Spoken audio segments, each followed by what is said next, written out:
在内娱仍然围绕流量是否退潮爆款、如何复制反复争论之际，王一博已经悄然站在另一条轨道上。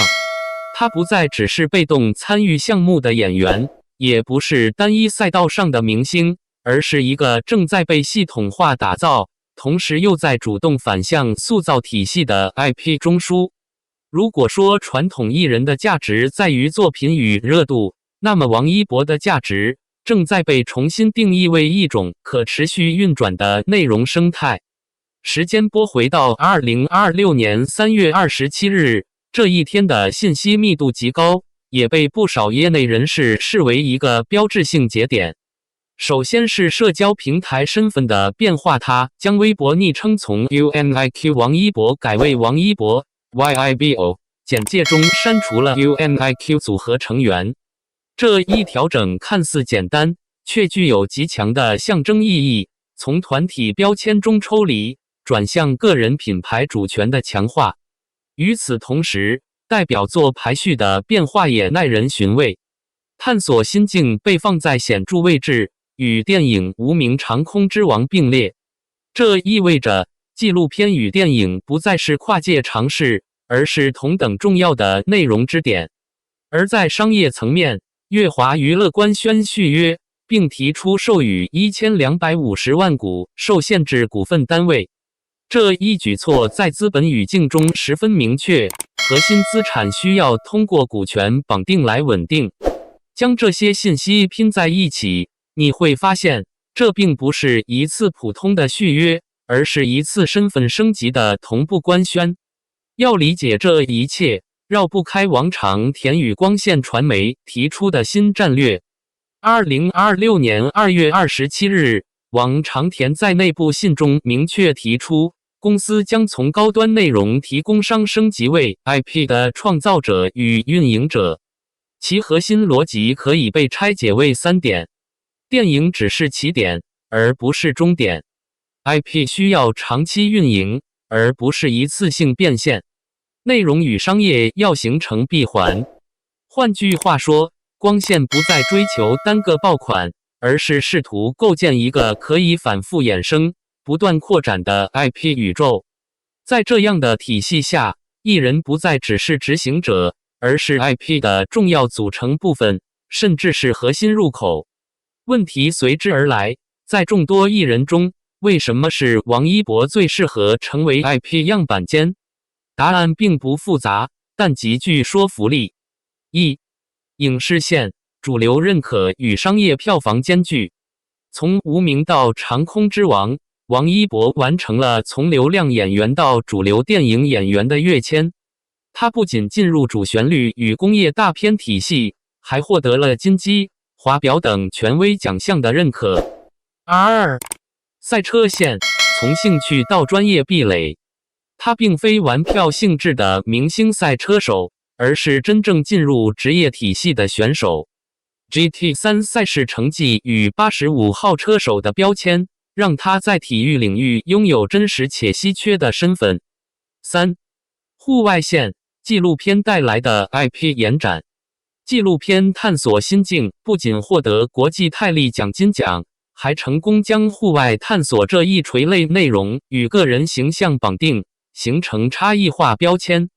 这3条线共同构成了一个关键特征：跨领域但不割裂，多身份但有统一内核。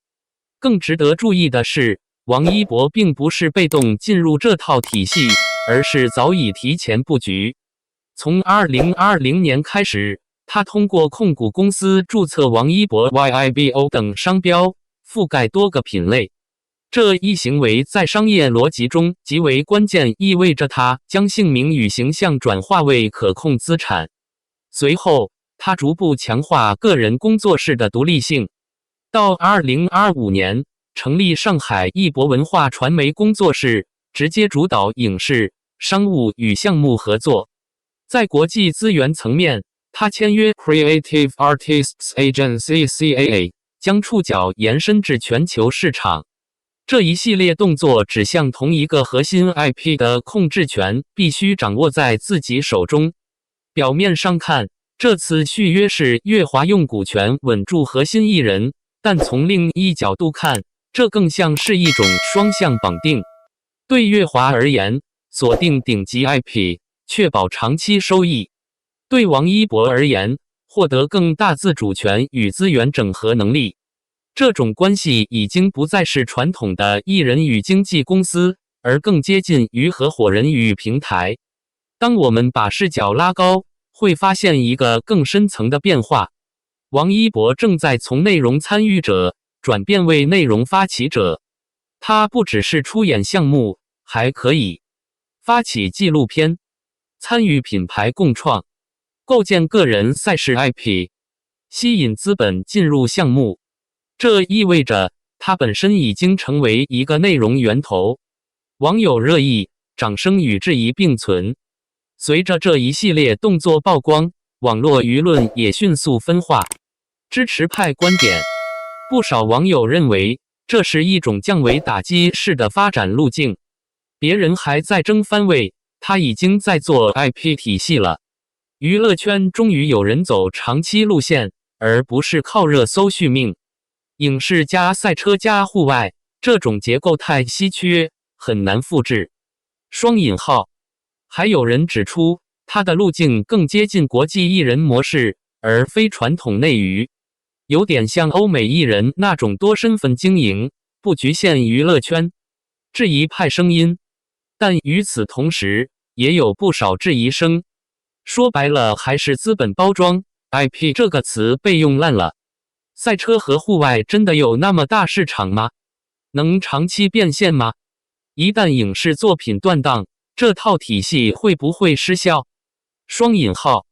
还有更尖锐的评论，所谓 IP， 本质还是人气，一旦人气下滑，一切归零。现在看起来很高级，但风险也更集中。双引号。这些质疑并非毫无道理。IP 体系的核心问题在于需要持续产出内容，否则无法维持热度与商业价值。任何样板间都有其试验性质。王一博的这套 IP 体系至少面临3大挑战：一、内容持续性，纪录片、电影、赛事都需要稳定输出，一旦断档， IP 活跃度将下降。二、身份平衡，演员、赛车手、探索者3种身份需要精力分配与时间管理，一旦失衡，可能影响整体形象。三、市场变化，观众审美与行业趋势不断变化， IP 是否具备长期适应能力，仍需观察。尽管存在风险，但不可否认的是，这种模式正在成为一种趋势。当平台、资本与艺人逐渐融合，娱乐工业也在发生结构性变化。